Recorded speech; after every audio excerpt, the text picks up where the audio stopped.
Good morning, traders. It is Wednesday, the 6th of April, 2016. Derivatives trading involves substantial risk of loss and is not suitable for all investors. Past performance is not indicative of future results. Looking at the overnight action, overall, a fairly stable market, hanging on to the yesterday's basic range. Gold is down 0.72. It is down the most in the universe that I watch, followed by the DAX down 40 points, and then the U.S. Treasury bond, followed by the euro, the Bund, euro stocks, and the 10-year note, which is down only 0.02%, almost flat. Most of the U.S. equities have held on um, to their prices, to their value from yesterday's close, with crude oil leading at up 2.26% or 30, trading at 36.71. Overall, the market sentiment is mixed to neutral this morning, and we'll see that in the overnight action. It's just isn't much there to go off on. With that and the fact that we have not received any major releases overnight, the market is just sitting sideways and waiting. As far as what we're expecting for today, um,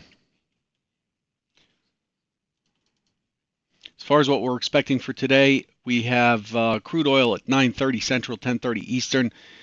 Crude oil inventories expected at 2.85 million. Distillate inventories negative 850,000, and gasoline inventories negative 1.1 million. As far as speakers, we get Fed's Mester, voter, leading hawk on economic outlook in Cleveland at 11:20 Central, 12:20 Eastern. And then we have the Fed meeting minutes. We're going to be very attentive to that. The Fed meeting minutes for March 15th and 16th coming out at 1 o'clock Central, 2 Eastern. Again, that's your key release of the day. After the close, at approximately 5:30 Central, 6:30 Eastern, we have Fed Speaker Bullard also making remarks in St. Louis. That's how things are shaping up today. Let's quickly switch over to what the market has done. Let's look at the past as we always do, what the expectations are for yesterday, and compare them to what we have today. So let's switch our pen color to yellow again. And so here's your hypo one from yesterday. Let me squeeze that in here. Okay. By the way, if you're watching this, be sure to click on this little thing down below here, the little sprocket down in the bottom right corner, and select 1080p if it hasn't done so for you to get the maximum amount of clarity. Yesterday's hypo one is an open auction out of range expected, with a push up towards that 2048 weekly LVN that's carried over from right here. We have traded very little in this price range. The 2048 LVN, weekly LVN, was a key stepping stone from the top coming down, and since we gapped through it, it is acting as initial resistance. And then the expectation is it would roll over and test that 35 quarter being the key target for the day. For those of you who attended the webinar I did yesterday at noon, Central with Bookmap, we discussed this and some setups that were taken during the day, shown on the platform, and it shows that I was still expecting 35 and a quarter throughout the session. Let's take a look at how the market played out. Actually, let's quickly look at the second hypothesis. The second hypothesis is, again, open auction out of range, test that overnight low, and then shift up, and then be stuck in this 48 to 35 pattern. That was hypo 2. It was very difficult to tell what was likely to happen in the morning because we did get this strong flush up. So here's the initial responsive buying that was expected. Then we end up with a really beautiful rotation down through the overnight low. So hypo 1 is in effect here. So our bias is to go looking for areas to lean short.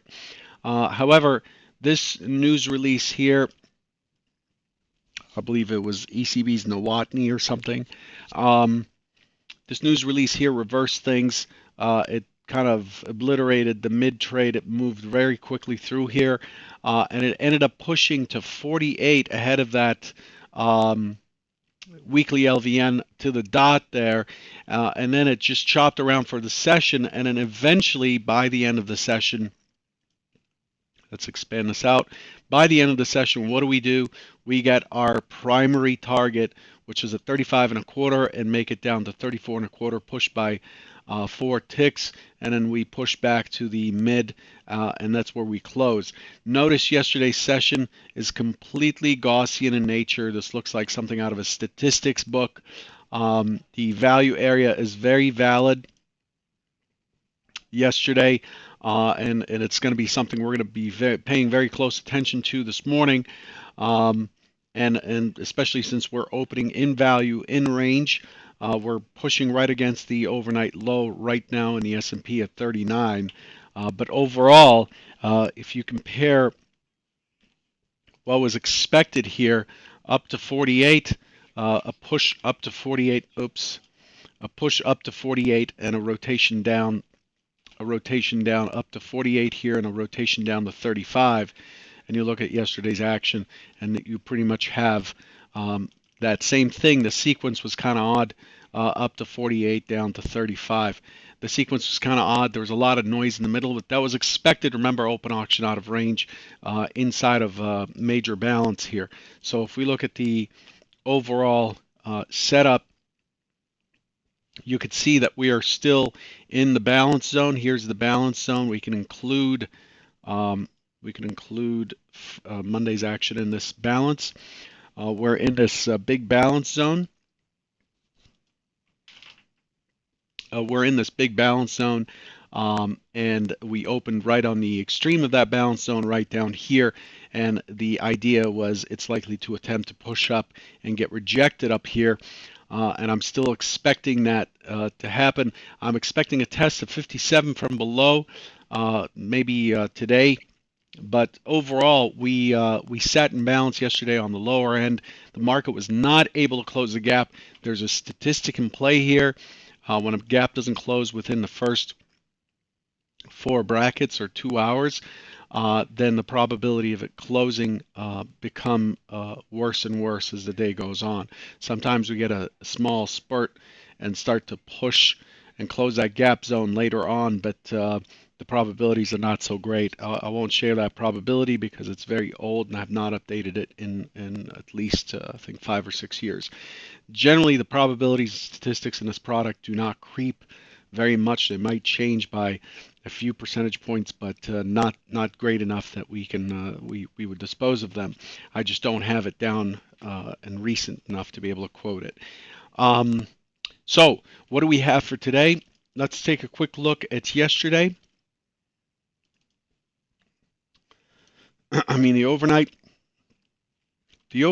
overall crept up all the way up to 49.50, has sat sideways and has crawled down through the European session. Notice the profile is fairly boxy. There's no consensus on value here. The market's trading the entire range fully. The overall volume is fairly strong overnight at 253,000, and it is pushing the low. The overnight low is very weak, and it's still standing very, very weak. And so the expectation is that we're likely to push lower. And this is the tricky part. We're opening in value following a gap down day and complete sideways bounce. There was very little participation yesterday by the higher time frame, by the OTF. So it's tricky here because if it's cheap enough to represent a product that is below value, then you would expect that the OTF would step in and take it up. If it's still too expensive, given the news that's driven it to gap down, then you would see the OTF push it lower because it's overpriced. It has done neither one, and it is opening within that area this morning. So how does that make our hypos play out? Our hypos are skewed more to the downside this morning because we cannot ignore the fact that value has moved down. The point of control has moved down. The gap was uh, unattacked or undefeated at this point, and the market is trading to the downside on the overnight session after an attempt higher. So it moved high enough in the overnight, even though it's trading in proxy, it's moved high enough in the overnight session to find sellers and is pushing lows. So in a 50-50 environment, we have to lean towards a sell side hypo this morning, and the expectation is that it is likely to open, chop around. We are in balance. We're looking for an open auction in range. Nothing has changed to reprice the S&P 500. And overall, what we've developed is a double distribution MC at this point. Again, this is imbalanced, so we include it. So here we're building a distribution lower and a distribution higher on this microcomposite. And so as long as it remains below this 48, then the bias remains downwards with 2025 and then 19 quarter being the next key areas to test below. That is hypo 1. So hypo 1, just to be clear, choppy. If it tests higher, it would be ideal for hypo 1 to test higher and find sellers and then rotate down to start looking for 2025 and 2019. That would be hypo 1. Hypo 2 is a test early on that takes out the overnight low, a 1 tick or 2 tick test of the yesterday's low, and then finding buyers and then starting to move up and then likely tackling just part of the gap, if not the entire gap, on hypo 2. It's a radical opposition to hypo 1. Hypo 3 is not likely because we've had balance already. We're inside of balance. Hypo 3 is expected to just chop around and then just make waves down and above into like some sort of a megaphone or something where it's just continuing balance. That's not likely, but we'll see what happens. Remember, the market extended the range down yesterday. We took out the IB low and we didn't go neutral on a balanced day. So it's got some, it still has, it looks like it has some more um, interest to the downside. It just was never able to breach that first hour high at 2048 in the weekly LVN. And so I expect that it'll be fairly choppy open and attempt higher and rotate down as the primary hypo for today. Okay. For those of you who attended the bookmap, actually, I'm going to go back. For those of you who attended the bookmap webinar, it finished at about 1:08 or 1 o'clock Central, and I had set up a 2045 trade. If you recall, I set up a 2045 trade for a retest of the area down below at 41, and you saw that happen. It's interesting. We finished our webinar right in here. And then it finally pushed to 2045 because we were looking for mean reversion trades yesterday. We're looking for 2045 with a rotation back in line with the point of control mid VWAP and so on. And that trade worked out if you followed it through. So anyway, I'll catch you tomorrow. Just watch your risk today. Be patient. It's likely to be fairly choppy. Take care.